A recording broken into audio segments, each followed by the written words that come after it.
Sa bisperas ng Pasko, isang milyonaryong negosyante ang naniniwalang maayos ang kalagayan ng kanyang ina hanggang sa makatanggap siya ng isang desperadong tawag na marahas na naputol. Sa kanyang hindi inaasahang pag-uwi, tumambad sa kanya ang isang kalunos-lunos na tagpo na nagbunyag sa mga taon ng nakatagong pagdurusa sa likod ng tila perpektong anyo. Ngunit walang makakapaghanda sa kanya para sa huling revelasyon, ang babaeng mahal niya ay hindi kumilos ng mag-isa. At ang tunay na nagkanulo sa kanya ay mas malapit pa sa inaakala niya. Kung naging kawili-wili sa iyo ang kwentong ito, huwag kalimutang mag-subscribe sa aming channel at sabihin sa amin kung mula sa ang lungsod mo kami pinapanood. Ituloy na natin. Ang Noche Buena sa Maynila ay may dalang kakaibang bango ng bibingka at puto bumbong kasama ang kislap ng mga parol na nagpapalamuti sa mga kalsada ng Forbes Park. Ito ay gabi kung kailan nagtitipon ang mga pamilya, kung kailan ang mga yakap at tawa ay pumupuno sa mga tahanan at ang pag-asa para sa bagong taon ay tila nadarama sa malamig na hangin ng lungsod. Ngunit sa loob ng 3 palapag na mansyon ng pamilya de la Cruz, ang katahimikan ay tila mabigat na bakal sa mga balikat ni Lola Teresita. Nakaupo siya sa tumba-tumba sa kanyang silid, isang silid sa ikalawang palapag na malayo sa ingay ng bahay. Napakaputi ng mga dingding, napakalamig. Ang minimalistang dekorasyon na ipinilit ni Clarita, ang kanyang manugang, ilang taon na ang nakalilipas ay hindi tugma sa mainit na kalooban ni Teresita. Walang mga litrato sa dingding, walang sariwang bulaklak sa tabi ng kama. Tanging isang maliit na krusipiho at isang lumang kahoy na kahon ang iniingatan niya na tila ito na ang huling piraso ng isang mundong wala na. Si Teresita ay 73 taong gulang na at bakas sa kanyang mukha ang mga marka ng isang buong buhay na inialay sa pamilya. Pinalaki niya si Ricardo, ang kanyang tanging anak, ng may buong pagmamahal na maibibigay ng isang ina. Matapos pumanaw ang kanyang asawa maraming taon na ang nakalilipas, ginampanan niya ang papel ng ama at ina, walang pagod na nagtatrabaho upang matiyak na ang bata ay magkakaroon ng edukasyon, oportunidad at maliwanag na kinabukasan. At hindi siya binigo ni Ricardo. Naging isa itong matagumpay na negosyante, may-ari ng isang network ng mga tindahan ng teknolohiya na kumalat sa buong bansa. Siya ay iginagalang, hinahangaan at mayaman. Ngunit ang kasaganaan ay may kapalit. Si Ricardo ay laging abala sa mga pulong, biyahe at mga obligasyon na naglalayo sa kanya sa bahay sa halos lahat ng oras. Buo ang tiwala niya kay Clarita, ang kanyang asawa na mag-aalaga sa kanyang ina. Tutal, laging napakaasikaso ni Clarita kapag nariyan siya. Laging may ngiti sa mga labi, laging nagtatanong kung may kailangan si Lola Teresita at laging tila tunay na nag-aalala sa kapakanan ng kanyang biyenan. Ang hindi alam ni Ricardo ay nawawala ang ngiting iyon sa sandaling sumasara ang pinto sa harap.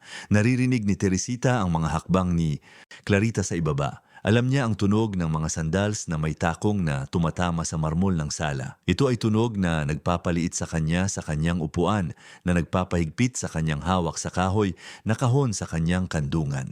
Sa loob nito, nakatago ang mga lumang sulat, kupas na mga litrato noong bata pa si Ricardo, ang singsing ng kanyang asawa at isang maliit na rosaryo na ibinigay ng sarili niyang ina. Ilang dekada na ang nakalipas. Ito ay mga alaala ng panahong nadarama niyang siya ay minamahal, pinahahalagahan at kailangan. Ngayon pakiramdam niya ay isa na lamang siyang pabigat, isang abala, isang hindi kanais-nais na presensya sa sarili niyang bahay. Si Clarita ay 38 taong gulang, may buhok na perpektong naituwid at may mataas na panlasa sa mga mamahaling damit. Nagmula siya sa isang tradisyonal na pamilya sa Maynila, ngunit walang ganoong kayamanan hanggang sa mapangasawa niya si Ricardo. Alam na alam niya kung paano kumilos sa harap ng maraming tao, kung paano paamuhin ang mga kaibigan ng asawa at kung paano panatilihin ang magandang anyo. Ngunit sa loob ng bahay, malayo sa paningin ng iba, lumalabas ang kanyang tunay na pagkatao. Para kay Clarita, si Teresita ay isang hadlang. Ang biyenan ay isang paalala na si Ricardo ay nagmula sa simpleng pamilya, na ang kanilang pamilya ay hindi galing sa mga elit ng Makati. Higit pa rito, mapilit si Teresita sa pagbibigay ng payo, sa pagkwestiyon sa mga desisyon at sa pagpapanatili ng mga tradisyon na itinuturing ni Clarita na makaluma at nakakahiya. Ang solusyong nahanap niya ay simple. Ibukod ang matandang babae. Ilayo ito sa mga bisita sa mga handaan at sa anumang pagkakataon na maipakita ang pagiging simple nito. Noong una, maliliit na bagay lang. Sinimulan ni Clarita na ihain ang pagkain ni Teresita sa silid nito sa dahilang napapagod na raw ang matanda sa pag-akyat panaog sa hagdan. Pagkatapos pinigilan niya ang mga lumang kaibigan nito sa pagbisita, laging may magalang na dahilan tungkol sa pagkapagod ni Lola Teresita o mga gawa-gawang lakad. Unti-unti ang mundo ni Teresita ay lumiit hanggang sa naging 4 na puting dingding na lamang ng malamig na silid na iyon. At kapag nagtatanong si Ricardo, laging may handang sagot si Clarita. Maayos daw ang kanyang ina, medyo pagod lang. Mas gusto raw nitong magpahinga. Masaya na raw ito ng ganon, walang masyadong ingay. Naniwala si Ricardo dahil gusto niyang maniwala. Dahil mas madaling maniwala. Dahil ang kanyang mga araw ay sapat na ang komplikasyon sa mga spreadsheets, kontrata at mga kakumpetensya. Noong Noche Buena na yon, nakatingin si Teresita sa bintana at nakikita ang mga ilaw ng mga kalapitbahay. Inilalarawan niya ang mga pamilyang nagtitipon, ang mga batang naglalaro, ang bango ng handa na kumakalat sa mga kusina. Ang kanyang apo, si Miggy, na 5 taong gulang pa lamang, ay nasa ibaba kasama ang ina nito. Naririnig niya ang tawa nito paminsan-minsan, isang tunog na nagpapainit sa kanyang puso, ngunit kasabay nito ay nagpapadurog dito. Ilang linggo na, rin siyang hindi nito nakikita ng maayos. Laging may dahilan si Clarita para ilayo ang bata sa kanyang lola. Sinasabi nitong pagod si Teresita, kailangan ng katahimikan at maingay ang bata. Ang totoo ay ayaw ni Clarita na mapalapit si Miggy sa kanyang lola. Ayaw niyang masaksihan ng bata ang paraan ng pagtrato niya kay Teresita. Dahil kahit kailan ay hindi niya direktang sinaktan ng biyenan, may iba pang sandata si Clarita na kasing talim. Matalas na salita, mapanghamak na tingin at mahabang katahimikan. Hindi niya kinakausap si Teresita ng ilang araw, ipinagkakait ang maliliit na ginhawa at kinokontrol ang bawat aspeto ng routine nito. Hindi makapili ang matanda kung ano ang kakainin, anong damit ang isusuot o kailan lalabas ng silid. At ang pinakamasakit sa lahat ay ang patuloy na pagpapahiya. Sinisiguro ni Clarita na tratuhin si Teresita na parang isang batang walang kakayahan na hindi kayang gumawa ng sariling desisyon. Nagsasalita siya ng malakas na tila bingi o nalilito ang matanda. Itinatama niya ito sa harap ng mga estranghero. Gumagawa siya ng mga banat tungkol sa hitsura nito, sa edad nito at sa kawalan nito ng silbi. Natutunan ni Teresita na mas mabuting huwag nang lumaban. Anumang pagtatangka na ipagtanggol ang sarili ay nagreresulta sa mas mahihirap na araw. May talento si Clarita na gawing miserable ang buhay sa mga paraang hindi nagiiwan ng bakas. At laging nagagawa niyang kumbinsihin si Ricardo na ang lahat ay hindi pagkakaunawaan lamang o dala lang ng pagiging sensitibo ng isang matanda. Ngunit noong gabing iyon may kakaiba, ramdam ni Teresita ang hindi pangkaraniwang tensyon. Buong araw na iritado si Clarita, tumawag si Ricardo noong umaga na nagsabing kailangan niyang manatili ng isa pang araw sa Cebu dahil sa isang biglaang meeting. Ang balitang iyon ay nagpakinang sa mga mata ni Clarita sa paraang kilalang kilala ni Teresita. Ito ang kislap ng isang taong alam na magkakaroon siya ng ganap na kalayaan, walang nagbabantay, walang kailangang magpanggap habang naghahapunan na ipinilitan na naman ni Clarita na isilbi sa silid ni Teresita. Ang mga salita ay naging mas matalas. Mga komento tungkol sa kung paanong ang biyenan ay isang batong nakaharang sa daan, kung paanong ang presensya nito ay nagpapahirap sa lahat, at kung paanong mas mabuti kung nasa ibang lugar na lamang ito. Nilunok ni Teresita ang bawat salita ng tahimik habang nginunguya ang tinapay na tila nagiging buhangin sa kanyang bibig. Matapos, lumabas ni Clarita, dala ang tray na halos hindi nabawasan ang pagkain. Naramdaman ni Teresita ang pamilyar na bigat ng kalungkutan. Ngunit sa pagkakataong ito, may iba pa. Isang takot, isang pakiramdam na may masamang mangyayari. Nanginig ang kanyang mga kamay habang binubuksan ang kahoy na kahon at kinuha ang isang bagay na itinago niya ng maraming taon. Isang lumang cellphone na pag-aari ng kanyang asawa. Pinapanatili niya itong may charge at nakatago para sa mga emergency. Hindi pa niya ito kinailangang gamitin. Hanggang noong gabing iyon, sa nanginginig na mga daliri, tinawagan niya ang numero ni Ricardo. Tumunog ito ng 1, 2. Ang puso ni Teresita ay mabilis na tumitibay sa kanyang dibdib. Nang sa wakas ay marinig niya ang boses ng anak, ang mga salita ay mabilis na lumabas, puno ng kaba at takot. Nakiusap siya rito na umuwi na. Sinabi niyang kailangan niya ito na may hindi tama. Si Ricardo, na nalilito at nag-aalala, ay sinusubukang intindihin ang nangyayari nang biglang bumukas ang pinto ng silid. Pumasok si Clarita na parang bagyo, ang mga mata ay nag-aapoy sa galit. Hinablot niya ang telepono mula sa mga kamay ni Teresita at inilagay ang aparato sa kanyang tenga. Ang boses na ginamit niya ay ganap na naiiba, matamis, nag-aalala, maunawain. Ipinaliwanag niya kay Ricardo na ang kanyang ina ay nakakaranas na naman ng isa sa mga sandali ng pagkalito na mas madalas nang nangyayari nitong mga huling araw. Sinabi niyang baka oras na para kumuha ng propesyonal na tulong.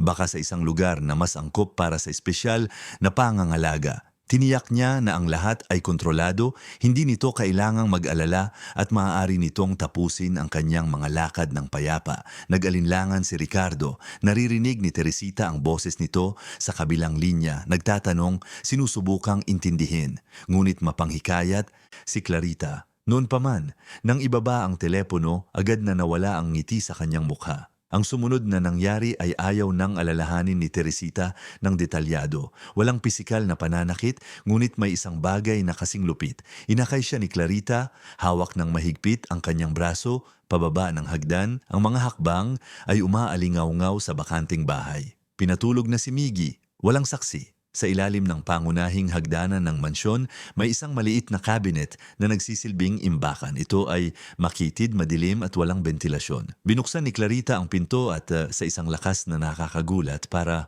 sa isang taong mukhang mahinhin, itinulak niya si Teresita sa loob.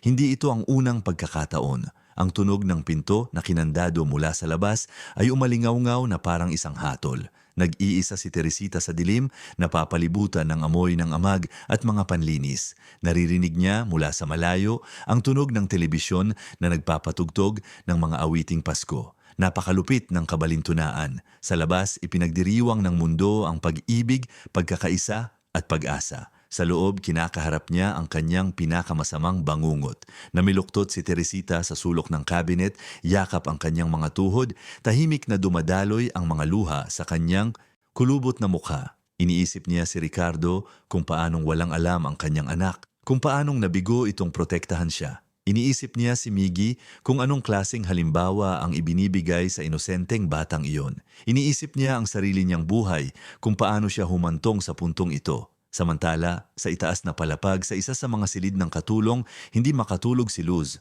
3 taon na siyang nagtatrabaho bilang kasambahay sa pamilya de la Cruz. Siya ay 42 taong gulang, ina ng 2 anak na nag-aaral sa pampublikong paaralan. Kailangan niya ang trabahong iyon, kailangan niya ang sweldo. Ngunit ang bigat ng kanyang konsensya ay nagiging hindi na makayanan. Alam ni Luz, nakakita at nakarinig siya ng mga bagay na nagpapahirap sa kanya.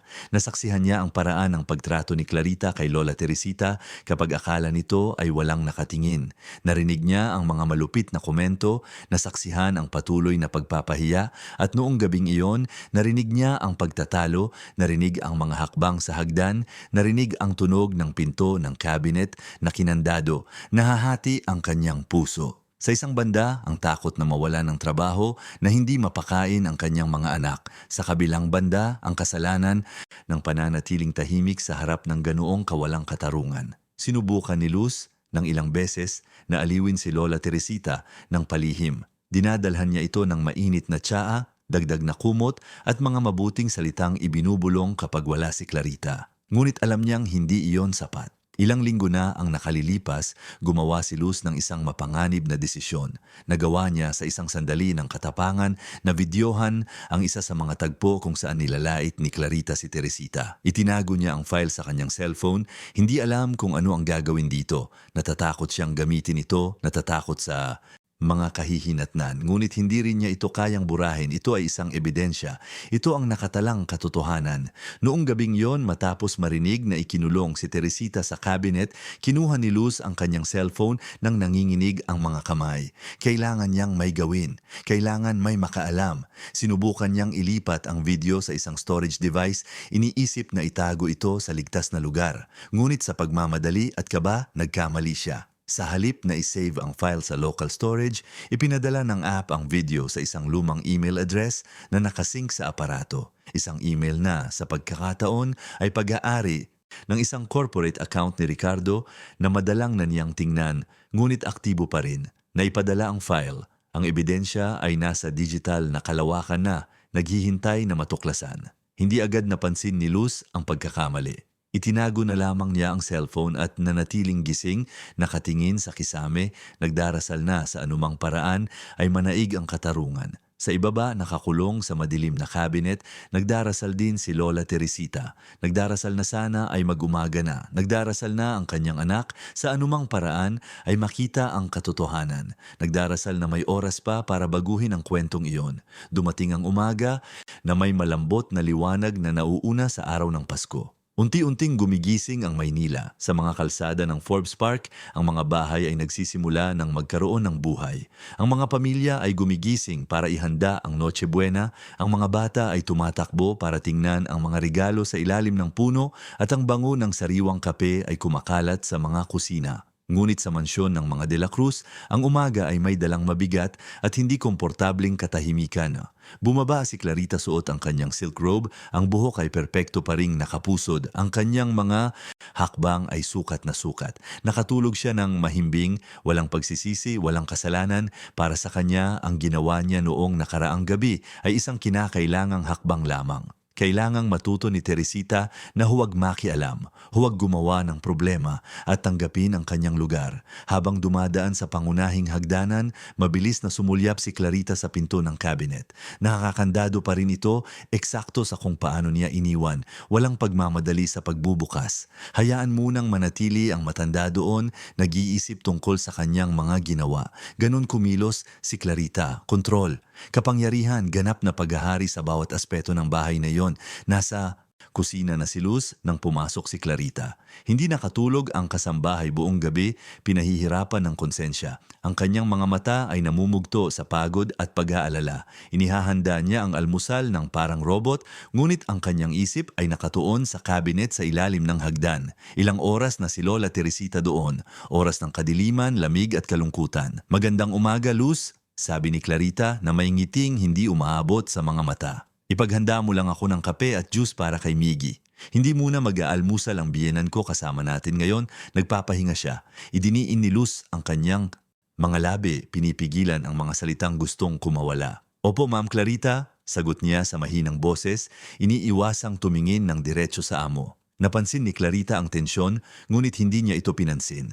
Sanay siyang makakita ng takot sa mga mata ng mga empleyado. Ganoon ang takbo ng mga bagay para sa kanya. Respeto sa pamamagitan ng takot, pagsunod sa pamamagitan ng banta ng pagkakatanggal sa trabaho. Nagsalin siya ng kape, nagbuklat ng magazine tungkol sa dekorasyon, at pinlano sa isip kung paano itatawid ang araw ng Pasko nang wala ang nakakaabalang presensya ng biyenan. Samantala, sa kabilang dako ng bansa, sa hotel kung saan siya nakatuloy sa Cebu, nagising si Ricardo de la Cruz na may kakaibang pakiramdam sa dibdib. May isang bagay sa tawag kagabi na labis na bumabagabag sa kanya, ang boses ng kanyang ina na punong-puno ng takot at pakiusap. At pagkatapos ay ang paliwanag ni Clarita na napakalinaw, ngunit kasabay nito ay napakalamig. Si Ricardo ay 42 taong gulang at itinayo ang kanyang imperyo mula sa wala. Siya ay matalinong tao, matalas sa negosyo, may kakayahang makakita ng kasinungalingan at manipulasyon pagdating sa mga kontrata at pakikipagsosyo. Ngunit pagdating sa kanyang pamilya, lalo na sa kanyang asawa, tila may harang sa kanyang paningin. Gusto niyang maniwala na ang lahat ay maayos, na ang kanyang ina ay inaalagaan, na si Clarita ang perpektong manugang na ipinapakita nito. Ngunit noong umagang iyon, mag-isa sa silid ng hotel, malayo sa mga abala ng negosyo, hindi maalis ni Ricardo ang pakiramdam na may isang bagay na maling-mali. Kinuha niya ang cellphone at naisip na tumawag sa bahay. 7:00 pa lang ng umaga, baka masyado pang maaga. Nagpasya siyang maghintay ng kaunti, maligo at ayusin ang kanyang mga iniisip. Habang naghahanda, ang kanyang tingin ay napunta sa laptop na nasa ibabaw ng mesa. May ilang email na naipon sa kanyang lumang corporate account na madalang na niyang gamitin. Sa udyok ng loob, nagpasya siyang tingnan ito, baka may mahalagang kliyente na sumubok makipag-ugnayan. Binuksan niya ang notebook, naglagin at nagsimulang dumaan sa mga email. Spam, automatic notifications, newsletters, isasara na sana niya ito ng isang email na walang subject ang kumuha ng kanyang atensyon. Ang nagpadala ay hindi kilala. Walang text, tanging isang video file na naka-attach. Kumunot ang noo ni Ricardo. Baka virus ito o isang uri ng malisyosong spam, ngunit may nagtulak sa kanya na i-click ito. Baka intuisyon, baka pagkakataon, baka ang tadhana na gumagawa ng tahimik nitong trabaho. Nagsimulang mag-load ang video, hindi ganun kaganda ang kalidad, halatang kinuha gamit ang cellphone ng palihim. Agad na kinilala ni Ricardo ang lugar, iyon ang dining room ng kanilang bahay. At doon ay ang kanyang ina, nakaupo sa mesa, may plato sa harap. Nagsimulang tumibay ng mabilis ang puso ni Ricardo. Nilakasan niya ang volume. Ang boses ni Clarita ay umaalingaw-ngaw sa video, ngunit ito ay boses na hindi pa naririnig ni Ricardo kailanman. Malamig, matalas, puno ng paghamak. Talaga bang iniisip nyo na may nagmamalasakit sa mga sinasabi nyo? Ang mga opinyon nyo ay kasing luma ng mga damit nyo. Gawin nyo kaming pabor at tumahimik na lang kayo, walang gustong makinig sa mga hinaing nyo tungkol sa nakaraan. Bahagyang gumalaw ang kamera ngunit nagpatuloy ang pag-record. Nakayuko si Teresita, nanginginig ang mga kamay habang hawak ang tinidor. Ang kanyang boses ay lumabas na mahina, halos hindi marinig. Gusto ko lang namang malaman kung darating si Ricardo sa oras para sa hapunan bukas. Ang tawa ni Clarita ay malupit. Si Ricardo, abala siya sa pagtatayo ng imperyo, wala siyang oras para makinig sa reklamo ng isang matanda.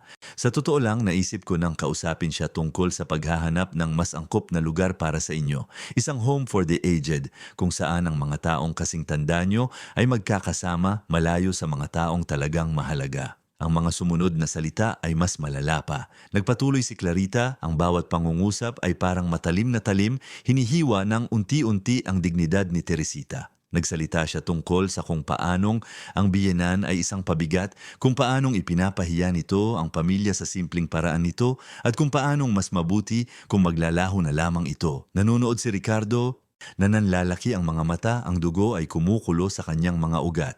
Hindi ito maaaring maging totoo.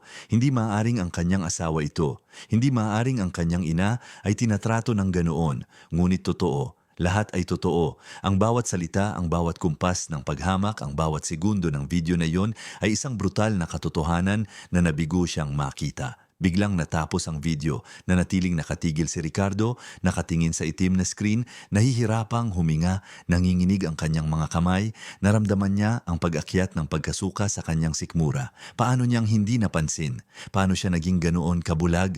Ilang beses sumubok ang kanyang ina na magsabi sa kanya ng isang bagay at hindi niya lang ito pinakinggan. Nang hindi nag-iisip, ng 2 beses, kinuha ni Ricardo ang telepono at tinawagan ang kanyang sekretary. I-cancel mo lahat ng appointment ngayong araw, babalik ako sa Maynila agad-agad, kailangan ko ng sasakyan ngayon din. Sinubukan ng babae sa kabilang linya ng mga tuwiran, magsalita tungkol sa mga mahahalagang meeting, mga kontratang kailangang pirmahan. Hindi nakinig si Ricardo. Ngayon na, ulit niya at ibinaba ang telepono. Habang nag-iimpake ng mabilis, ang isip ni Ricardo ay gumagana ng mabilis. Iniisip niya ang lahat ng mga senyales na binaliwala niya, ang mga oras na dumarating siya sa bahay at ang kanyang ina ay laging nasa silid. Ang mga dahilan ni Clarice tungkol sa pagkapagod ni Teresita, ang mga pagkakataon na sinubukan niyang kausapin ang ina at tila ito ay malayo, takot pa nga. Lahat ay nagkakaroon na ng kahulugan ngayon, isang kahulugang kakilakilabot at mapanira. Balik sa mansyon sa Maynila, nagising na si Miggy. Ang 5 taong gulang na bata ay tumakbo pababa ng hagdan, excited para sa Pasko. Lola Teresita, tawag niya habang tumatakbo. Gusto ko pong ipakita ang drawing ko kay Lola. Hinarang ni Clarita ang anak sa pasilyo. Miggy, nagpapahinga si Lola. Hindi natin siya pwedeng istorbohin ngayon. Halika, mag-almusal ka na muna kasama ko. Pero gumawa po ako ng drawing para sa kanya, giit ng bata, hawak ang isang gusot na papel sa kanyang maliliit na kamay. Christmas surprise po ito? Tiningnan ni Clarita ang papel at bahagyang kumunot ang kanyang mukha. Ito ay isang drawing ng bata gawa sa crayons. Nagpapakita ito ng 2 figura, isang malaki, may dilaw na buhok at isang ekspresyon na maaaring ituring na galit. Isang maliit, nakakubli sa sulok, may mga luhang pumapatak sa mukhang iginuhit ng simple. Ang ganda ng drawing, sabi ni Clarita sa kontroladong boses habang kinukuha ang papel mula sa mga kamay ng anak. Itatago ko muna ito para ipakita kay Lola mamaya. Ngayon, halika na at kumain. Nag-alinlangan si Miggy. Nararamdamang may mali, ngunit sumunod din siya. Ang mga bata ay may matalas na pakiramdam sa tensyon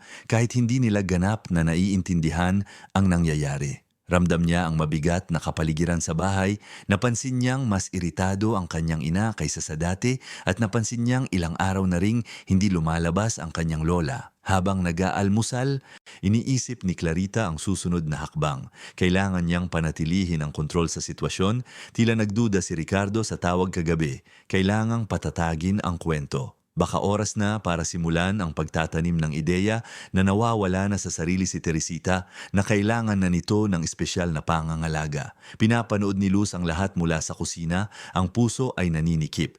Nagkamali siya sa pagpapadala ng video sa maling lugar, ngunit hindi pa niya ito alam.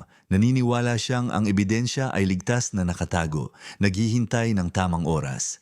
Ang hindi niya inakala ay ang aksidenteng pagkakamaling iyon ang magiging susi para mabago ang lahat. Sa loob ng cabinet sa ilalim ng hagdan, si Teresita ay malapit ng mawalan ng malay. Ang kawalan ng sapat na hangin, ang lamig ng gabi, at ang emosyonal na trauma ay nagkaroon na ng epekto. Lumulutang siya sa pagitan ng pagiging gising at pagkahilo, naaalala ang mga bahagi ng kanyang buhay. Nakikita niya ang kanyang asawa na nakangiti, nakikita si Ricardo noong bata pa na tumatakbo sa hardin, naririnig ang sariling ina na kumakanta ng oyaye. Ang mga magagandang alaala ay humahalo sa malupit na realidad ng kasalukuyan. Sinubukan niyang kumatok sa pinto ng ilang beses noong gabi, ngunit limitado ang kanyang lakas. Ngayon, hindi na niya sinusubukan.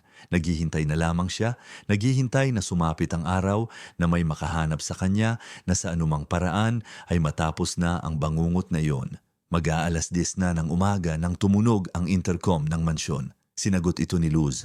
Si Mang Enteng iyon, ang caretaker ng subdivision na nagsasabing titingnan niya ang isang problemang naiulat tungkol sa sistema ng tubig sa bahay. Nag-atubili si Clarita, ngunit pinayagan din siyang pumasok. Ang isa pang tao sa bahay ay nangangahulugan ng isa pang taong kailangang linlangin. Si Mang Enteng ay 58 taong gulang na at nagtatrabaho sa luxury subdivision na yon ng mahigit 20 taon na. Kilala niya ang lahat ng pamilya, lahat ng mga lihim na hindi sinasabi, lahat ng mga pagkukunwari. Noon pa man ay may espesyal siyang pagtingin kay Lola Teresita. Noong panahong nakakakalabas pa ito, lagi siyang binabati nito ng may tunay na kabaitan, tinatanong ang tungkol sa kanyang pamilya at naaalala ang mga pangalan ng kanyang mga anak.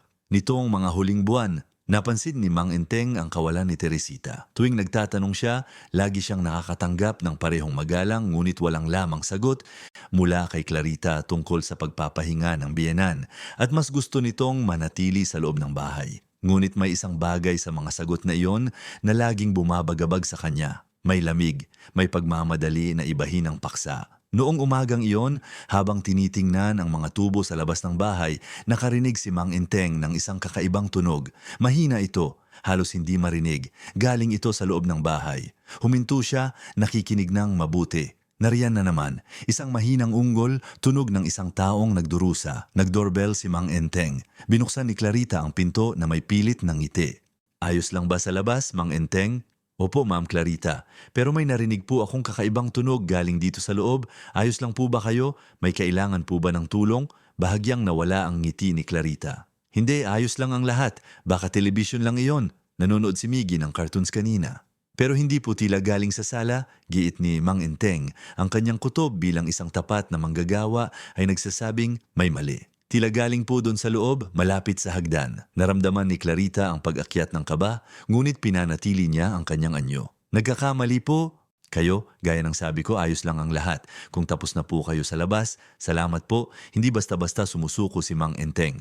Marami na siyang nakita sa mga tao ng kanyang pagtatrabaho, mga pamilyang perpekto sa labas, pero bulok sa loob, kayamanan na nagtatago ng kahirapan ng pagkatao. At sa sandaling iyon, habang nakatingin sa mga mata ni Clarita, nakakita siya ng isang bagay na nagtulak sa kanya na gumawa ng desisyon. Sa buong paggalang po, Ma'am Clarita, kailangan ko pong tingnan kung may nangangailangan ng tulong sa bahay na ito, tungkulin ko bilang caretaker na tiyakin na ayos ang lahat, lalo na si Lola Teresita. Matagal ko na po siyang hindi nakikita. Gusto ko sana siyang batiin, tutal ay Pasko naman. Nanlamig ang dugo ni Clarita. Ang sitwasyon ay nawawala na sa kanyang kontrol. Hindi niya pwedeng hayaang pumasok si Mang Enteng. Hindi niya pwedeng hayaang matuklasan nito si Teresita na nakakakulong sa cabinet na iyon. Sinubukan niyang harangan ang daan, ngunit nakahakbang na si Mang Enteng sa loob. Doon muling narinig ang tunog. Mas malakas sa pagkakataong ito, isang malinaw na ungol ng sakit na galing sa cabinet sa ilalim ng hagdan. Nanlaki ang mga mata ni Mang Enteng. Nang hindi nagpapaalam, naglakad siya diretso sa pinto ng cabinet. Sinubukan siyang pigilan ni Clarita, ngunit huli na ang lahat. Inikot ni Mang Enteng ang doorknob. Nakakandado ito. Nasaan po ang susi? Tanong niya sa mahina ngunit matatag na boses, isang tono na hindi tumatanggap ng hindi.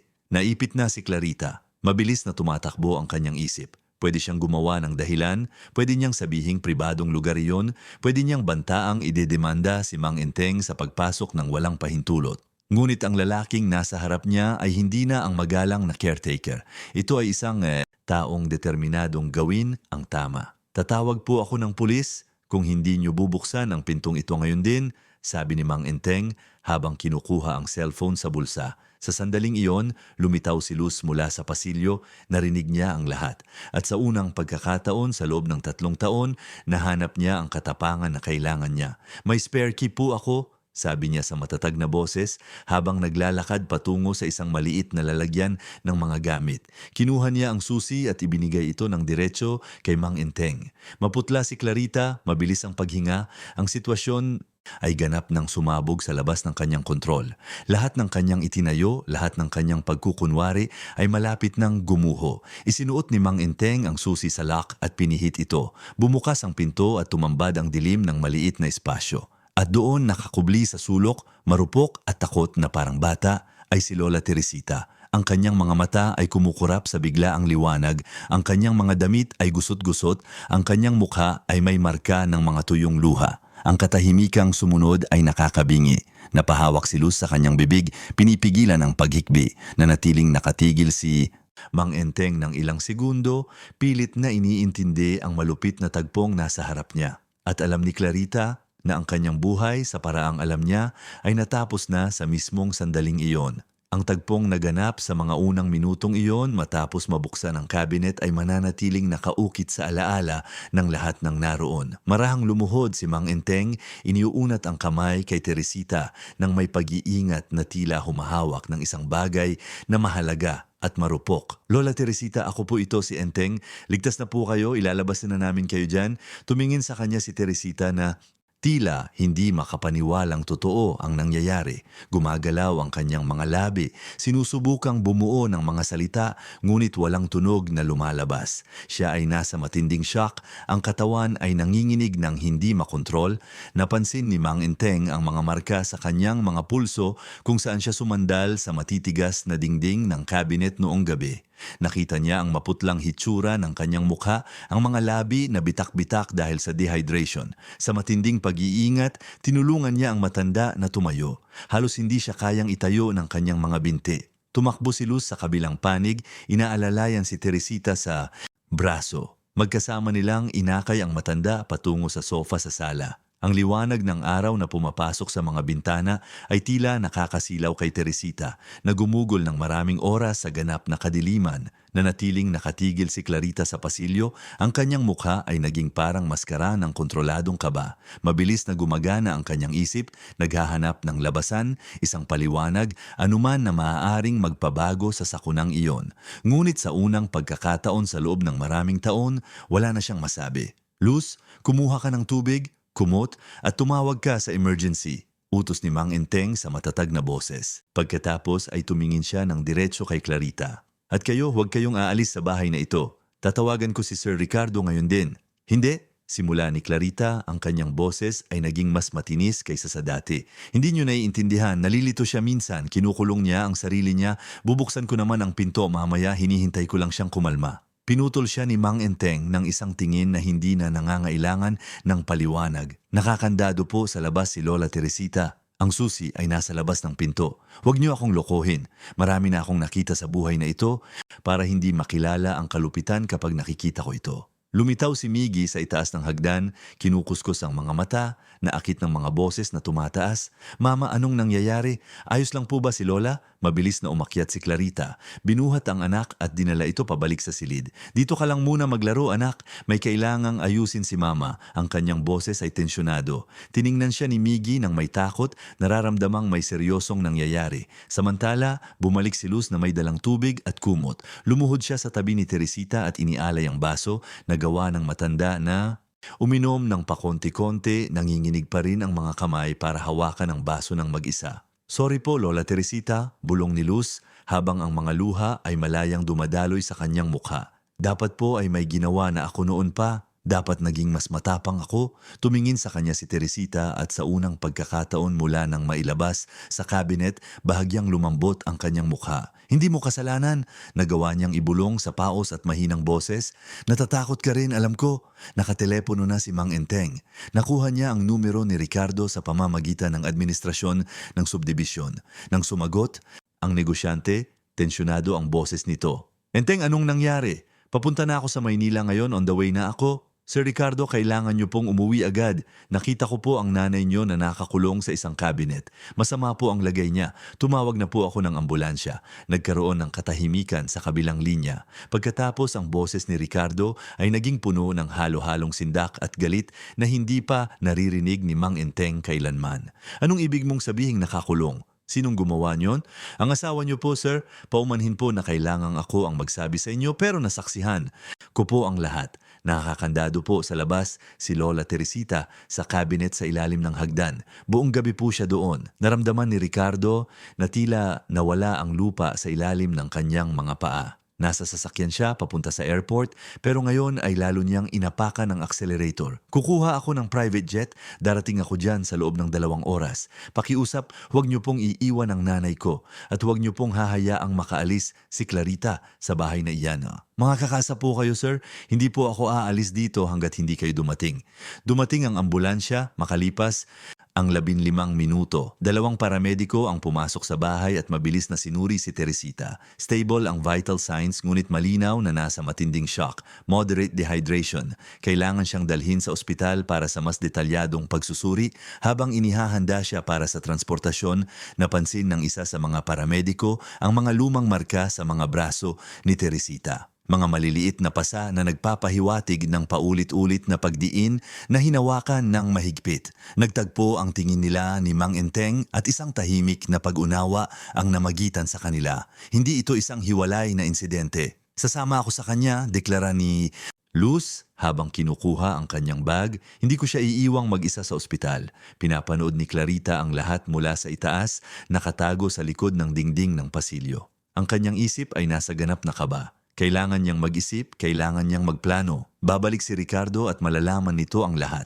Pero baka may pagkakataon pa. Baka kaya niyang kontrolin ang pinsala. Tutal, mayroon siyang alas na hindi inaasahan ni Ricardo. Mayroon siyang alas na itinago niya ng maraming taon. Bumaba siya ng hagdan, sinusubukang panatilihin ang kanyang anyo. Tiningnan siya ni Mang Enteng nang may pagdududa habang kinukuha niya ang sariling bag.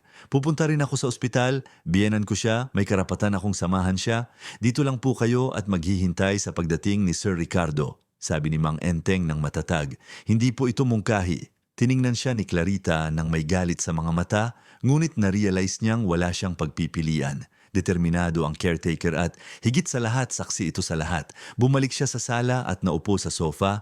Ang mga kamay ay magkasalikop sa kandungan, sinusubukang magmukhang kalmado habang sa loob ay gumuho na ang kanyang mundo. Sa ospital, dinala si Teresita sa isang emergency room.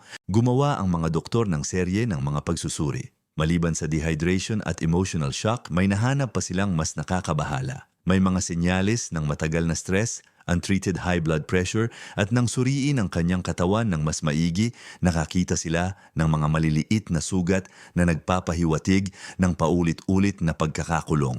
Mga marka sa balikat, mababaw na kalmot sa mga kamay, mga senyales ng isang taong lumaban sa mga makikitid na espasyo ng higit sa isang beses. Ang doktor na nakatalaga, si Dr. Helen Santos, ay isang babaeng 50 taong gulang na may malawak na karanasan sa mga sensitibong kaso. Naupo siya sa tabi ng kama kung saan nagpapahinga si Teresita na ngayon ay nakakabit sa swero at ang vital signs ay mino-monitor. Lola Teresita, kailangan ko po kayong tanungin ng ilang bagay. Ligtas na po kayo rito. Walang mananakit sa inyo. Tiningnan siya ni Teresita nang may pagod na mga mata. Pakiramdam niya ay sobrang pagod na siya na halos hindi na niya maidilat ang kanyang mga mata. Ngunit may isang bagay sa banayad na boses ng doktor na nagtulak sa kanya na magsalita. Sa unang pagkakataon sa loob ng maraming taon, may isang taong talagang nakikinig. Nangyari na po ito noon, hindi ba? Nailagay na po kayo sa cabinet na yon ng ilang beses? Tumango ng dahan-dahan si Teresita, ang mga luha ay nagsisimulang muling pumatak. Kapag umaalis siya, kapag iniisip niyang may mali akong nagawa, kapag gusto niya akong parusahan dahil sa pag-iral ko. Naramdaman ni Dr. Helen ang galit na umaakyat, ngunit pinanatili niya ang kanyang boses na kalmado at propesyonal. Gaano na po ito katagal nangyayari? Ilang taon na, bulong ni Teresita. Mula nang mapangasawa niya ang anak ko, nung una, puro salita lang. Pagkatapos, palala na ng palala. Nakatira si Luz sa kabilang panig ng kama, hawak ang bakanting kamay ni Teresita. Marami po akong nasaksihanda. May video pa po akong nakuha. Naipadala ko po sa isang email ng hindi sinasadya, pero nandoon po iyon. Ebidensya po iyon ng mga ginagawa niya. Gumawa si Dr. Helen ng maingat na mga tala. Kailangan ko pong isama lahat ng ito sa medical report. Ang mga impormasyong ito ay maaaring maging mahalaga. At gusto ko pong malaman nyo, Lola Teresita, na hindi na kayo nag-iisa ngayon. Sisiguraduhin naming makuha nyo ang lahat ng tulong na kailangan nyo. Samantala, nasa loob na ng private jet si Ricardo na nirentahan niya ng mabilis. Nakaupo ng mag-isa sa marangyang cabin, hindi niya mapigilang mag-isip. Kinuha niya muli ang laptop at pinanood ang video ng isa pang pagkakataon. Ang bawat salita ni Clarita ay parang saksak. Paano siya naging ganun kabulag? Paano niya hinayaang mangyari iyon sa ilalim ng sarili niyang bubong? Inisip niya ang lahat ng pagkakataon na sinubukan ng kanyang ina na magsabi sa kanya at abala siya para makinig. Ang lahat ng oras na dumarating siya sa bahay at laging nasa silid ito. Laging tahimik, laging tila ayos lang, laging may paliwanag si Clarita. Laging may dahilan at laging naniwala siya dahil mas madaling maniwala. Inisip din ni Ricardo ang kanyang anak. 5 taon pa lang si Miggy. Ano ang nasaksihan ng batang iyon? Anong klaseng halimbawa ang ibinibigay sa kanya? Lumalaki ang bata sa isang bahay kung saan ang kalupitan ay itinatago sa likod ng mga pekeng ngiti at maayos na pagkakahabi ng mga kasinungalingan. Tumunog ang kanyang telepono, isang hindi kilalang numero. Sinagot niya ito. Si Ricardo de la Cruz? Opo, sino po ito? Ako po si Dr. Helen Santos mula sa Makati Medical Center. Ako po ang nag-aalaga sa nanay niyo. Gusto ko po kayong balitaan tungkol sa kalagayan niya. Umupo ng tuwid si Ricardo. Kumusta po siya? Sa pisikal na aspeto, gagaling po siya. Dehydrated siya at nasa shock. Pero stable na ang vital signs. Gayunpaman, kailangan ko po kayong kausapin tungkol sa isang bagay na mas seryoso. Nakakakita po kami ng mga ebidensya ng mga nakaraang pagkakakulong. Sinabi po ng nanay niyo na ilang taon na itong nangyayari. Napiyok ang boses ni Ricardo. Hindi ko po alam, sumpaman wala po akong alam sa lahat ng ito. Naniniwala po ako sa inyo, sabi ng doktor ng may kabaitan. Pero ngayong alam nyo na, kailangan nyo pong gumawa ng mahahalagang desisyon, kailangan ng nanay nyo ng proteksyon at may mga legal na issue na malamang nalilitaw. Gagawin ko po ang lahat ng kailangan, pangako ni Ricardo. Papunta na po ako sa Maynila ngayon. Darating ako sa loob ng kulang 1 oras. Nang ibaba ang telepono, isinandal ni Ricardo ang kanyang ulo sa kanyang mga kamay. Naramdaman niya ang napakabigat na bigat ng kasalanan. Labis na nagdusa ang kanyang ina sa loob ng mahabang panahon at wala siyang kaalam-alam. Masyadong abala sa pagtatayo ng kanyang imperyo sa pagkamit ng tagumpay habang ang babaeng nagsakripisyo ng lahat para sa kanya ay nalalanta sa sarili nitong tahanan. Balik sa mansyon sa Forbes Park, pabalik-balik sa paglalakad si Clarita sa sala. Nanatili doon si Mang Enteng, nakaupo sa isang armchair, pinapanood ang bawat galaw niya. Tumawag na siya sa administrasyon ng subdivision na nagpapaliwanag sa sitwasyon at humihingi ng kapalit sa kanyang shift. Hindi siya aalis doon hanggat hindi dumarating si Ricardo. Huminto na rin sa paglalakad si Clarita at tiningnan siya. Wala kang naiintindihan. Ang matandang iyon ay manipulator. Nagpapanggap siyang biktima Pero sa totoo lang ay sinusubukan niyang kontrolin ang lahat. Sinusubukan niyang palabasin na ako ang kontrabida. Tiningnan siya ni Mang Enteng ng walang ekspresyon. Nakita ko po ng sarili kong mga mata ang isang 73 taong gulang na babae na nakakulong sa isang madilim na cabinet, walang manipulasyon doon. Kalupitan lang. Sasagot sana si Clarita nang marinig niya ang tunog ng isang sasakyan na biglang huminto sa labas. Mabilis na tumibay ang kanyang puso, dumating na si Ricardo. At sa unang pagkakataon sa kanilang kasal, naramdaman niya ang tunay na takot sa kanyang asawa. Bumukas ng malakas ang pinto sa harap. Pumasok si Ricardo na parang bagyo, ang mga mata ay mapula sa galit at sa isang bagay na mas malalim, isang visceral na sakit na nagpabago sa kanyang anyo. Nakita muna niya si Mang Enteng. Nasaan siya? Nasa ospital po, sir. Kasama po siya ni Luz. Sabi po ng mga doktor ay magiging maayos siya sa pisikal, pero sobrang shocked po siya. Tumango si Ricardo at pagkatapos ay nagtagpo ang tingin nila ni Clarita. Maputla ito, ang mga kamay ay nakadiin sa katawan. Sinubukan itong ngumiti, sinubukang magsimula ng paliwanag, ngunit itinaas niya ang kanyang kamay para patigilin ito. Hindi. Ayaw kong makinig sa mga kasinungalingan mo ngayon. Nakita ko ang video, nakita ko ang ginawa mo, narinig ko ang mga sinabi mo sa nanay ko. Nanlamig ang dugo ni Clarita. Anong video? Kinuha ni Ricardo ang cellphone at ipinakita ang screen. Agad nitong kinilala ang tagpo. Iyon ang video na kinuha ni Luz. Mas lalo itong namutla. Paano nito nakuha iyon? Hindi mahalaga kung paano ko nakuha, sabi ni Ricardo na tila binabasa ang iniisip nito. Ang mahalaga ay alam ko na ang lahat ngayon. Alam ko ang ginawa mo sa nanay ko. Alam ko kung gaano na ito katagal nangyayari at alam ko na bigo ako ng labis sa pagprotekta sa kanya. Sinubukan ni Clarita na bawiin ang kontrol. Ricardo, kailangan mong makinig sa akin, mahirap ang nanay mo. Hindi niya matanggap na ako ang nagpapatakbo ng bahay na ito. Sinusubukan niya akong hamunin sa lahat ng oras. Sinusubukan ko lang panatilihin ang kaayusan. Kaayusan? Ang boses ni Ricardo ay lumabas na mababa at mapanganib. Tinatawag mong pananatili ng kaayusan ang pagkulong sa isang matanda sa madilim na cabinet buong gabi? Ilang oras lang naman yon para makapag-isip siya, para matuto siya. Humakbang si Ricardo ng pasulong at instinktibong umatras si Clarita.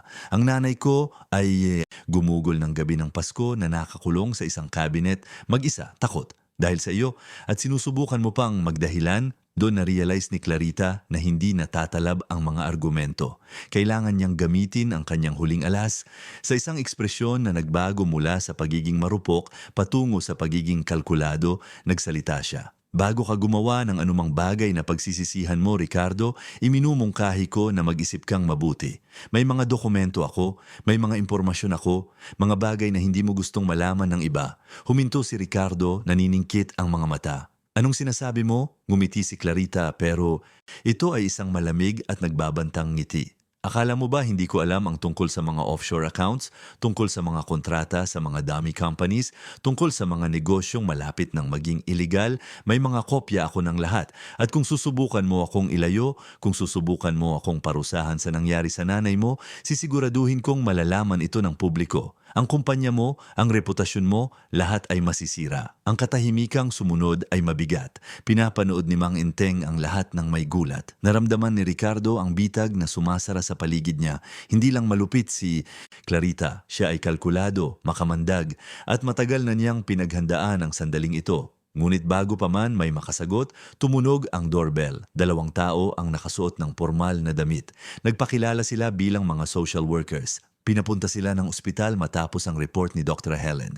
Narito sila para imbestigahan ang sitwasyon ni Lola Teresita at suriin ang kaligtasan ng tahanan. Ang pagbubunyag ay nagsisimula pa lamang at walang sino man doon ang nakakaalam kung gaano pa kalalim ang bangin na iyon. Pumasok ang mga social workers sa mansyon ng may profesional na tindig na agad na nagpabago sa kapaligiran. Ang mas matanda, isang babaeng nasa 50 taong gulang na nagngangalang Maricel ay nagpakilala ng matatag. Kami ay mula sa serbisyo para sa proteksyon ng mga nakatatanda. Nakatanggap kami ng urgent call mula sa Makati Medical Center tungkol sa isang sitwasyong kinasasangkutan ni Lola Teresita de la Cruz. Kailangan naming magtanong ng ilang bagay at inspeksyonin ang bahay. Naramdaman ni Clarita ang kaba na umaakyat sa kanyang lalamunan, ngunit pilit siyang ngumiti ng magalang. Siyempre sige lang po, nagkaroon lang ng kaunting hindi pagkakaunawaan kaninang umaga pero inaayos na ang lahat. Nagkatinginan si Maricel at ang kanyang mas batang kasamahan na si Karina at pareho nilang napansin agad ang tensyon sa hangin, humakbang si Ricardo pasulong. Ako si Ricardo de la Cruz, anak ni Lola Teresita, kararating ko lang mula sa Cebu matapos mabalitaan ang nangyari sa nanay ko. Nagpakawala siya ng matalas na tingin kay Clarita. At hindi ito isang hindi pagkakaunawaan, isang bagay itong mas seryoso. Nagpakilala rin si Mang Enteng. Ako po ang nakahanap kay Lola Teresita na nakakulong sa cabinet sa ilalim ng hagdan. Buong gabi po siya doon. Shock na shock po siya nung inilabas namin. Isinusulat ni Karina ang lahat sa isang clipboard habang nagpapatuloy si Maricel. Kailangan naming makita ang cabinet na yon at kailangan din naming makausap ang bawat taong narito sa bahay noong nangyari ang insidente. Sa sumunod na oras, gumawa ang mga social workers ng masusing inspeksyon. Piniktura nila ang cabinet sa ilalim ng hagdan, napansin ang makitid na espasyo at ang masamang kalagayan nito. Nakakita sila ng mga kalmot sa loob ng dingding, mga marka ng mga kamay na sumubukang itulak ang pinto. Ang lock sa labas ay nagpapatunay na imposibleng makalabas mula sa loob ng walang tulong. Ito ay isang pisikal na ebidensyang hindi matatanggihan ng pagkakakulong. Pagkatapos umakyat sila sa silid ni Teresita. Ang silid ay masyadong simple para sa isang taong nakatira sa mansyong ganoon kalaki. Walang gaanong personal na dekorasyon maliban sa kahoy na kahon na iniingatan ni Teresita ng buong pagmamahal. Ang mga puti at malamig na dingding, ang kawalan ng pangunahing ginhawa, lahat ay nagpapahiwatig ng sadyang pagbubukod. Si Karina ang nakahanap ng mga drawing. Nakatago ang mga ito sa likod ng isang maliit na cabinet malapit sa bintana. Ito ay mga piraso ng papel na gusot-gusot, ang ilan ay punit sa gilid, mga drawing ng bata gamit ang crayons. Kinuha ni Maricel ang isa sa mga ito at nanikip ang kanyang puso. Ang larawan ay nagpapakita ng tatlong figura, isang maliit, malinaw na isang bata, isang mas malaki na may dilaw na buhok na iginuhit ng exaggerated, at ang ikatlong figura, mas maliit at nakayuko, na ang mga mata ay iginuhit bilang mga linyang pababa, parang mga luha. Mayroon pa rito, sabi ni Karina, habang kinukuha ang iba pang mga drawing. Ang isa ay nagpapakita ng isang nakasarang pinto na may figura sa kabilang panig. Ang isa naman ay naglalarawan ng tila isang taong mag-isa sa isang madilim na sulok. Mga guhit lang ito ng bata pero nagkukwento ito ng isang mapanirang katotohanan. Nasaksihan ni Miggy ang lahat at sa inosente niyang 5 taon sinubukan niyang itala ang nakikita niya sa tanging paraang alam niya. Bumaba si Maricel sa hagdan, dala ang mga drawing at nakita si Ricardo na nakaupo sa sofa, ang ulo ay nasa pagitan ng kanyang mga kamay. Sir Ricardo, kailangan ko pong ipakita ito sa inyo. Iniabot niya ang mga papel. Kinuha ni Ricardo ang mga drawing at naramdaman niyang tila sinuntok siya sa sikmura. Agad niyang nakilala ang guhit ng kanyang anak. Iyon ang mga drawing ni Miggy. At ipinapakita nito ng malinaw ang ginawa ni Clarita sa kanyang ina. Ang kanyang anak, isang maliit at inosenteng bata, ay nasaksihan ang lahat. Nakita nito ang paghihirap ng kanyang lola at nang hindi ganap na naiintindihan ang nangyayari, sinubukan itong ipahayag ang sakit na yon sa pamamagitan ng sining. Saan niyo po nahanap ang mga drawing na ito? Tanong niya sa paos na boses. Sa silid po ng nanay niyo, nakatago sa likod ng isang cabinet, naniniwala ako na iniiwan ito ng anak niyo doon para sa kanya bilang isang paraan ng pag-aliw. Nagsimulang dumaloy ang mga luha sa mukha ni Ricardo. Nabigo siya hindi lamang sa kanyang ina, kundi pati na rin sa kanyang anak. Lumaki si Miggy na nakakasaksi ng mga sitwasyon na hindi dapat makita ng sino mang bata. At si Ricardo ay masyadong abala, masyadong wala sa bahay para mapansin ito. Si Clarita, na nanonood mula sa malayo, ay naramdaman ang lupa na nawawala sa kanyang ilalim. Ang mga drawing ni Miggy ay isang ebidensya na hindi niya inaasahan. Hindi niya pwedeng sabihing hindi pagkakaunawaan o pagkalito lang kapag may visual evidence na gawa ng sarili niyang anak. Ang bata ay hindi nagsisinungaling sa kanyang mga drawing. Inilalarawan lamang nito ang kanyang nakikita. Binaling ni Maricel ang kanyang atensyon kay Clarita. Ma'am Clarita, kailangan niyo po akong samahan para sa isang pribadong pag-uusap. Karina, pakiusap, ituloy mo ang pagdokumento sa bahay. Sa dining room, malayo sa iba, naupo si Maricel sa harap ni Clarita. Seryoso at propesyonal ang kanyang ekspresyon. Magiging diretso ako. Ang mga ebidensya ay nagpapahiwatig ng isang sistematikong pattern ng emotional negligence at pagkakakulong ng isang vulnerable na matanda. Napakaseryoso nito. Bukod dito, tila may isang bata na paulit-ulit na nalantad sa mga traumatikong sitwasyong ito. Sinubukan ni Clarita na panatilihin ang kanyang anyo. Inalagaan Ko ang biyenan ko sa loob ng maraming taon. Binigyan ko siya ng tirahan, pagkain, lahat ng kailangan niya kung sa ilang pagkakataon ay kailangan kong maging mas mahigpit para iyon sa ikabubuti niya. Ang pagiging mahigpit ay hindi kasama ang pagkulong sa isang tao sa cabinet buong gabi, sagot ni Maricel nang walang paligoy-ligoy. At tiyak na hindi kasama ang paglalantad sa isang bata sa ganitong uri ng toxic na kapaligiran. Irerekomenda ko na huwag munang bumalik si Lola Teresita sa bahay na ito hanggat hindi nakakapagtatag ng mga hakbang para sa kanyang proteksyon. At imumungkahi ko rin ang psychological counseling para sa anak nyo. Hindi nyo pwedeng gawin niyan, sabi ni Clarita. Ang boses ay sa wakas ay nagpakita ng desperasyon. Bahay ko ito, anak ko si Miggy. Bahay ito ni Sir Ricardo sa teknikal na aspeto at si Miggy ay isang bata na nangangailangan ng proteksyon, gaya ni Lola Teresita. Ang aking mga rekomendasyon ay mapupunta sa isang opisyal na report na ipapadala sa mga kinauukulang autoridad. Samantala, sa ospital nagsisimula ng bumuti ang pisikal na kalagayan ni Teresita. Ang suwero ay nakatulong sa dehydration at nagagawa na niyang maidilat ang mga mata sa mas mahabang oras. Nanatili si Luz sa kanyang tabi, hawak ang kanyang kamay, nag-aalok ng mga salita ng pag-aliw. Luz, sabi ni Teresita sa mahinang boses, salamat sa pananatili sa akin, lagi kang mabait kapag walang nakatingin. Hinawakan ni Luz ang kamay nito ng may pagmamahal. Dapat po ay mas marami pa akong ginawa. Dapat naging matapang na ako noon pa. Pumasok si Dr. Helen sa silid dala ang isang tablet. Lola Teresita, kumusta na po ang pakiramdam nyo? Mabuti na po, Dotra. Sa pisikal po kahit paano. Mabuti naman po pero gusto ko pong pag-usapan ang mga susunod na hakbang. Hindi po kayo pwedeng bumalik sa bahay na yon hanggat hindi ganap na nare-resolba ang sitwasyon. Irerekomenda ko na manatili kayo sa isang ligtas na lugar, baka kasama ang anak nyo o sa isang temporary assisted living residence kung gusto nyo. Tumango ng dahan-dahan si Teresita. Gusto ko lang pong makita ang apo ko. Kailangan ko pong malaman na maayos siya. Sigurado po akong maaayos iyon, garantiya ng doktor. Ang anak nyo ay binabalitaan na tungkol sa lahat sa mga sandaling ito. Balik sa mansyon, umakyat si Ricardo sa hagdan patungo sa silid ni Miggy. Kailangan niyang makita ang anak, yakapin. Ito, protektahan ito. Binuksan niya ang pinto ng dahan-dahan. Nakaupo si Miggy sa sahig, napapalibutan ng mga laruan pero hindi ito naglalaro.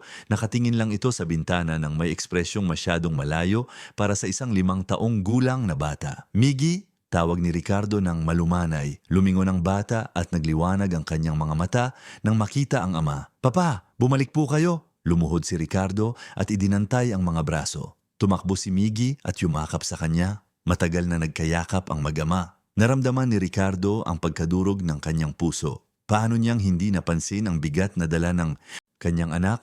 Miggy, kailangan kitang kausapin tungkol sa isang mahalagang bagay. Pwede ka bang maging tapat kay Papa? Tumango ang bata pero ang kanyang mga mata ay nagpakita ng takot. Mapapagalitan po ba ako? Hindi anak, wala kang ginawang mali. Sa totoo lang, ang mga matatanda ang nagkamali. Ako ang nagkamali. Huminga ng malalim si Ricardo. Sabihin mo sa akin, nakikita mo ba kapag nagagalit si Mama kay Lola? Tumingin sa ibaba si Miggy, kinakagat ang labi. Ang kanyang boses ay lumabas na pabulong. Nagsasalita po si Mama ng masasama. Sinasabi niyang nakakaabala si Lola. Minsan inilalagay niya si Lola doon sa madilim na lugar sa ilalim ng hagdan. Naramdaman ni Ricardo ang pag-akyat ng pagkasuka. At nakita mo ba yung mangyari ng maraming beses? Tumango ang bata, nagsisimulang pumatak ang mga luha. Gumagawa po ako ng drawing para kay Lola para hindi siya malungkot. Iniiwan ko po sa silid niya. Pero sabi po ni Mama, huwag kong sasabihin sa inyo. Sabi niya magagalit daw po kayo sa amin. Hinila ni Ricardo ang anak ng mas malapit. Hindi kailanman magagalit si Papa sa iyo dahil sa pagsasabi ng totoo, hinding-hindi.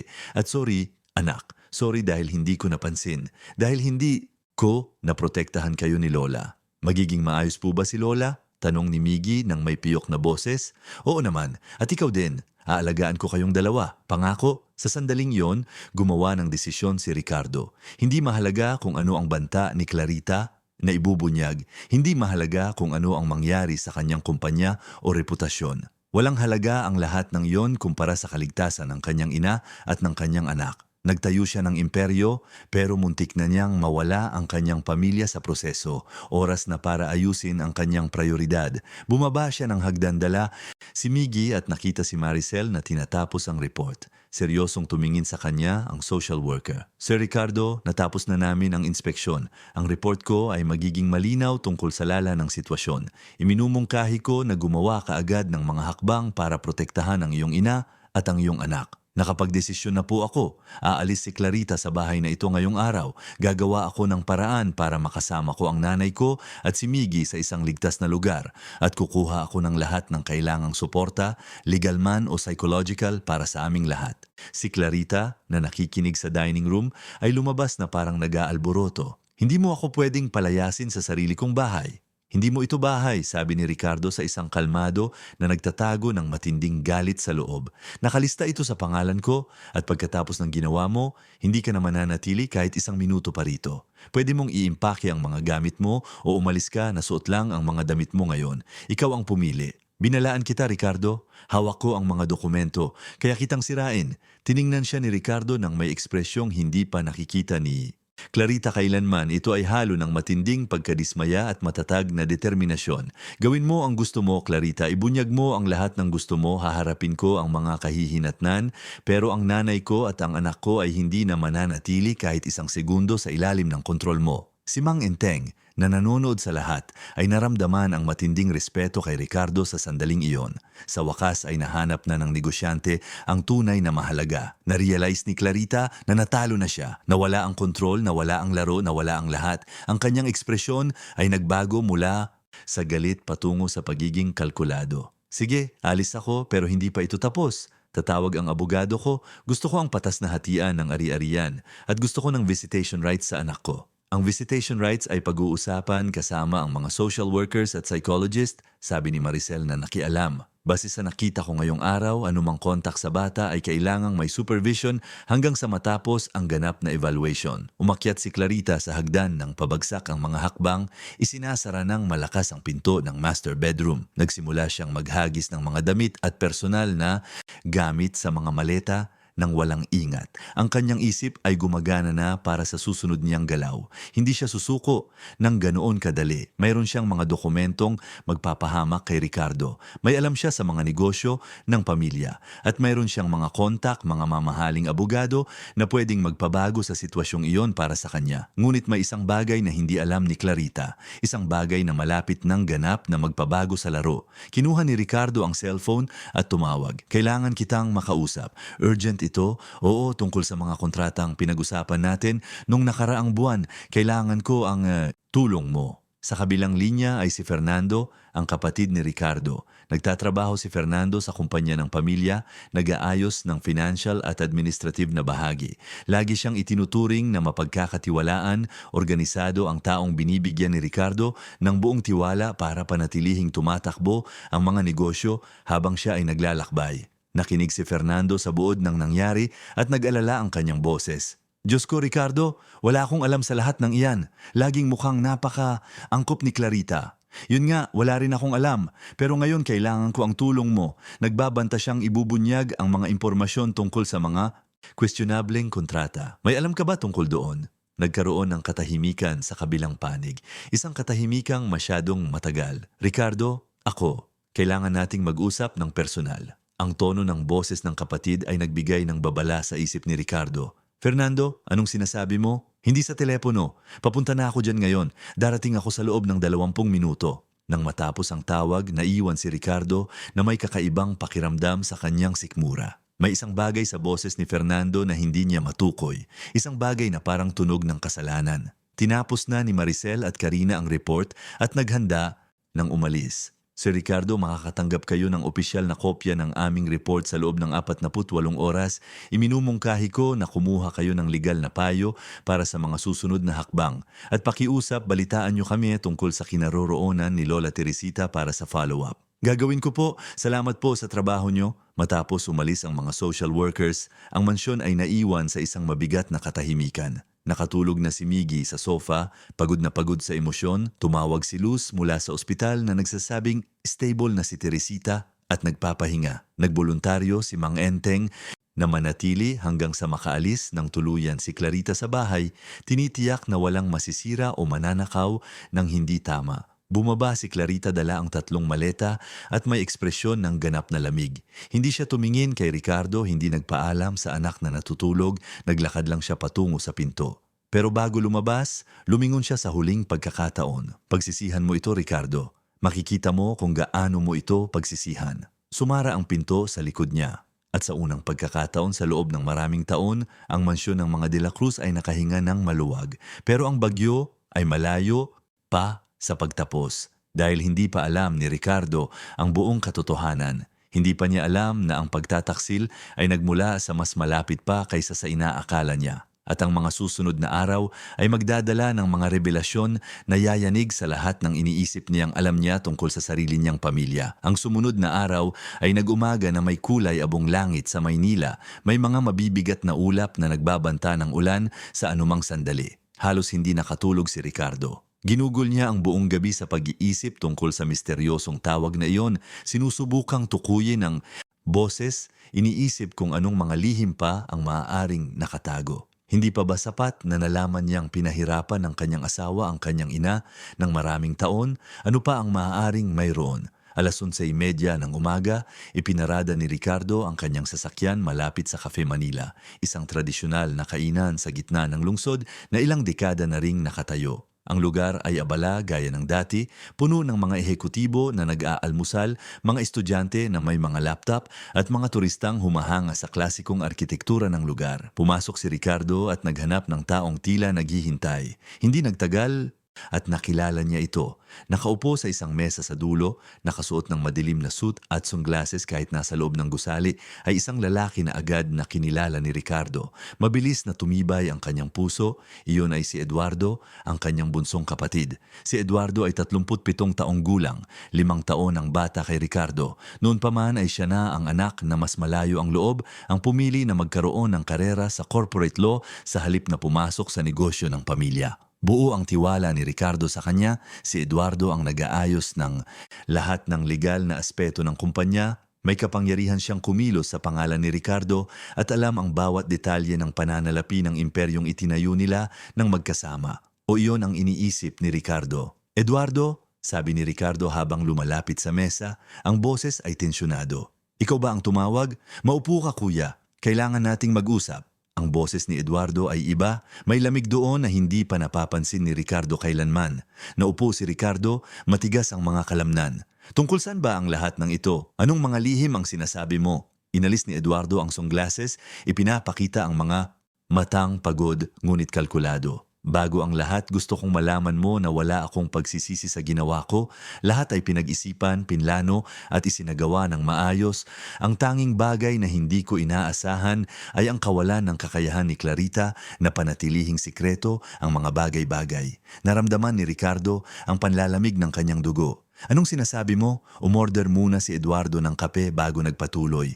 Lagi kang paboritong anak, hindi ba? Ang panganay na mahal ni Mama. Ang binigyan ng lahat ng suporta para magbukas ng kumpanya. Samantala, ako ay kinalimutan, isinantabi at itinuring na sekundarya. Alam mo ba kung ilang beses inihambing ni Mama ang mga narating ko sa mga narating mo? Ilang beses ko narinig na dapat ay mas maging katulad mo ako? Umiling si Ricardo, hindi makapaniwala. Eduardo, hindi iyan totoo. Mahal tayong pareho ni Mama ng pantay. Lagi kanyang mas mahal, pagtatama ni Eduardo ng may pait.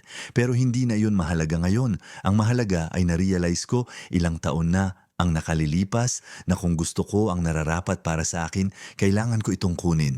At yun mismo ang ginawa ko. Dinala ng waiter ang kape. Dahan-dahang uminom si Eduardo, ninanamnam ang sandali bago nagpatuloy. Nakilala ko si Clarita bago mo pa siya makilala. Alam mo ba yon? Intern siya sa law firm kung saan ako nagtatrabaho noon. Isang babaeng ambisyosa, matalino at handang gawin ang lahat para umangat sa buhay. Ideya ko na ipakilala siya sa iyo. Naramdaman ni Ricardo na tila nawawala ang lupa sa ilalim ng kanyang mga paa. Ikaw ang nagplano ng kasal ko? Higit pa riyan ang pinlano ko. Ngumiti si Eduardo. Pero ito ay isang ngiting walang init. May kasunduan kami ni Clarita. Pakakasalan ka niya, kukuha ng tiwala mo at magkasama naming gagawin ang lahat para ibukod ang nanay natin.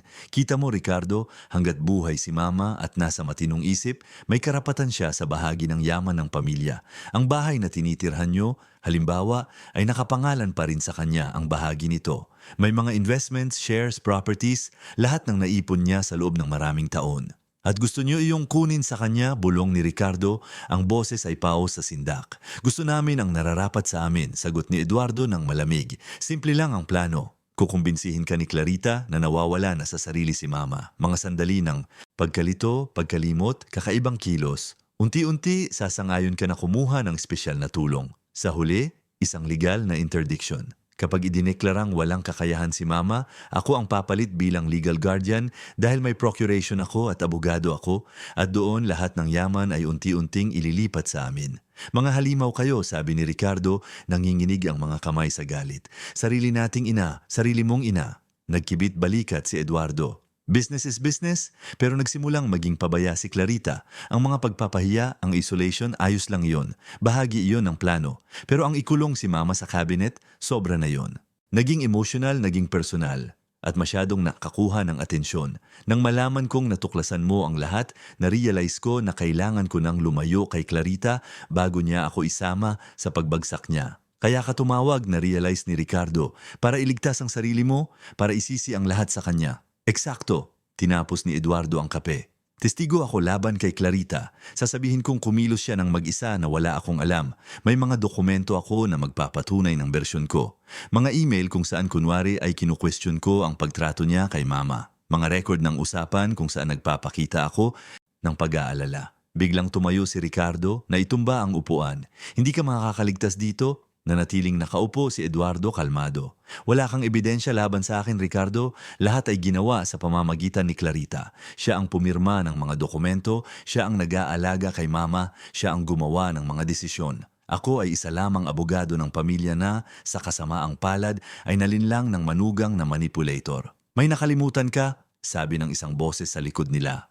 Parehong lumingon ang magkapatid. Si Maricel, ang social worker, ay nandoon kasama ang dalawang private investigators na kinuha ni Ricardo noong nakaraang gabi dahil sa kanyang hinala. At silang lahat ay gumagamit ng mga maliliit at tago na voice recorders.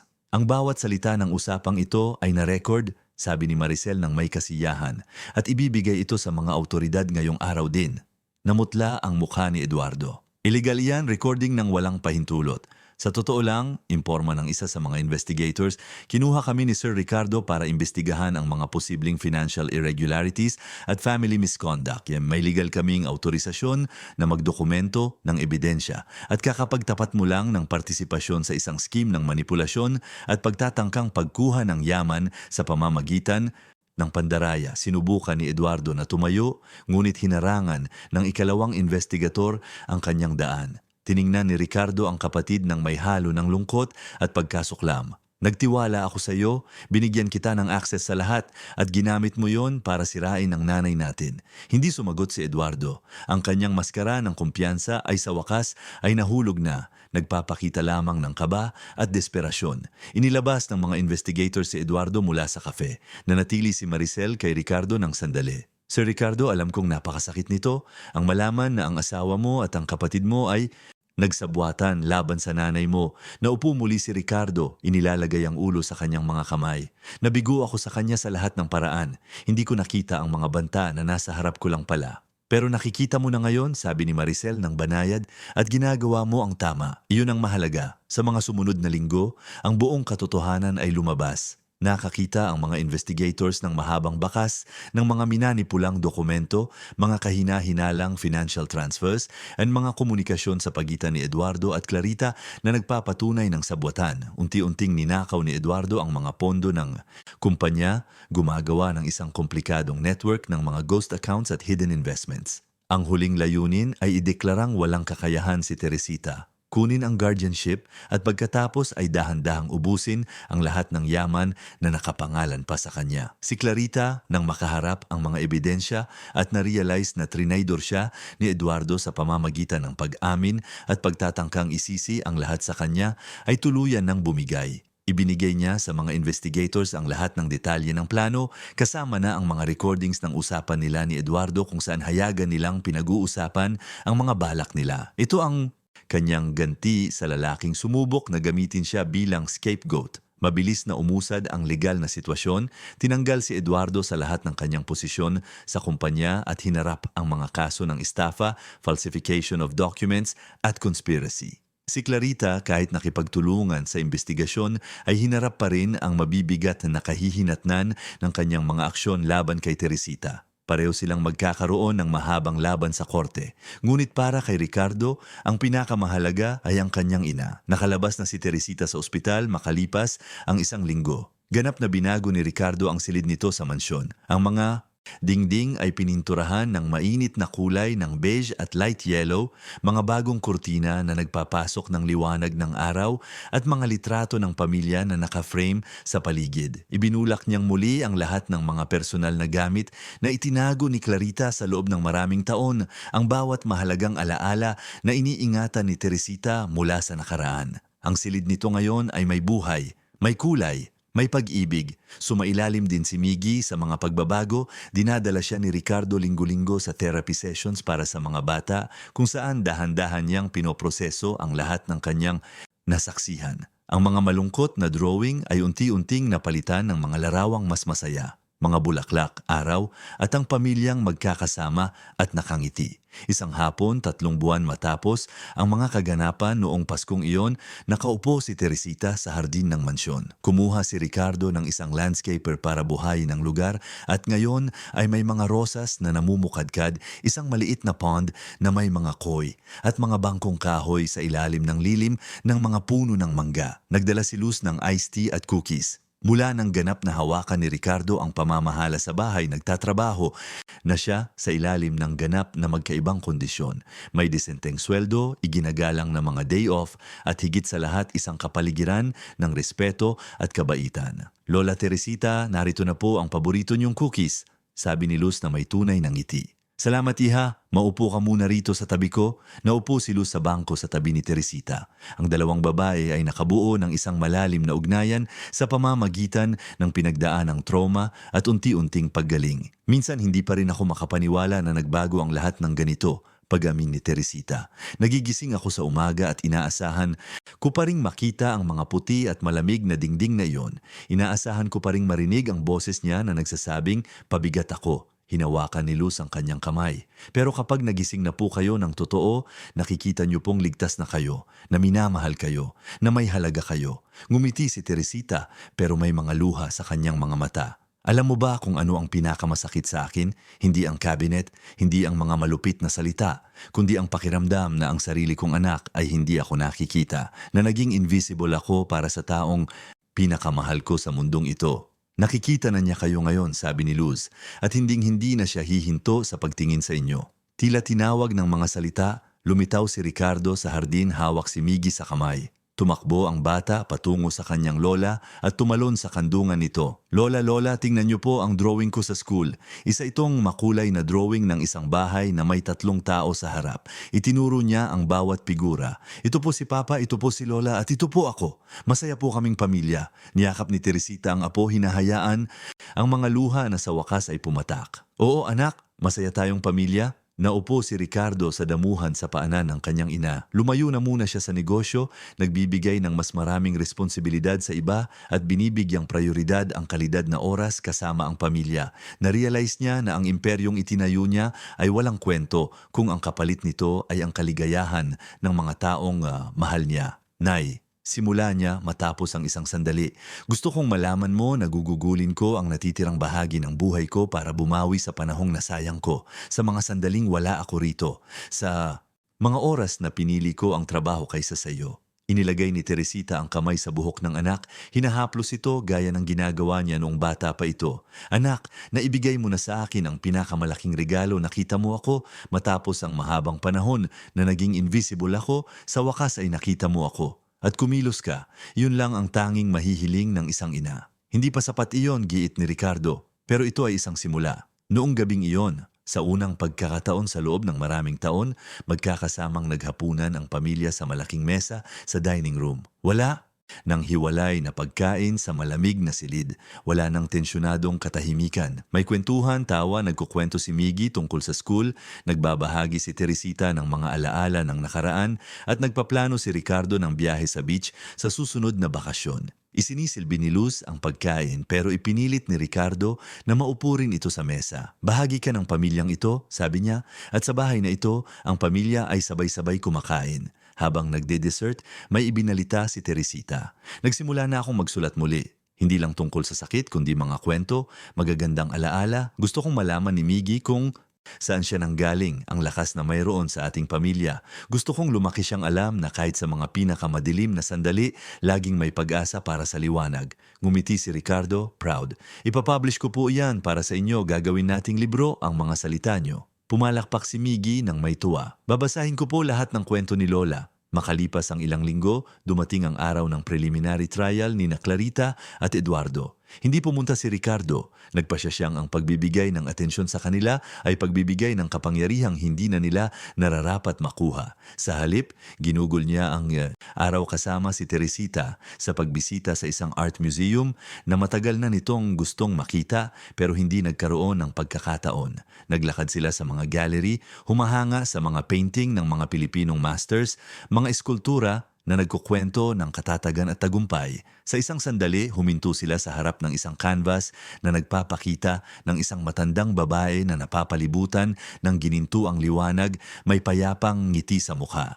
Ang ganda, komento ni Teresita. Ikaw yan, sabi ni Ricardo, matatag, survivor at puno ng sariling liwanag. Tumingin si Teresita sa anak ng may pagmamahal. Alam mo ba kung ano ang natutunan ko sa lahat ng ito?